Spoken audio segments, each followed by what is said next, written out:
আসসালামু আলাইকুম। আমরা যারা পৈতৃক সূত্রে এবং করার সূত্রে জমির মালিক হয়েছি, আমরা অনেকেই জানি না যে নকশা কি,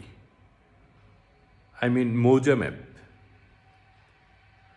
ঠিক আছে, প্রতিটা জমিরই নকশার আলাদা আলাদা এক একটা প্লট থাকে। ঠিক আছে, তো আমরা যারা জমির মালিক আছি করার সূত্রে এবং পৈতৃক সূত্রে যারা যেভাবেই মালিক হই না কেন, অবশ্যই নকশা কি এটা আমাদের ভালোভাবে জানতে হবে।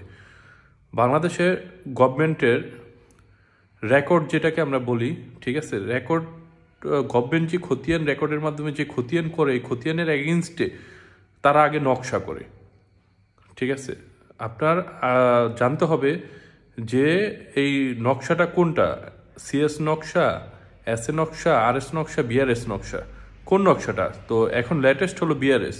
তো অবশ্যই আপনি যখন আপনার জমি মালিক হবেন তখন অবশ্যই আপনার বিআরএস রেকর্ড অনুযায়ী, বিআরএস দাগ অনুযায়ী আপনার নকশায় আপনার পর্যাপ্ত জমি আছে কিনা, আপনার প্লটে সম্পূর্ণ জমি আছে কিনা, এটা অবশ্যই যাচাই বাছাই করে নেবে।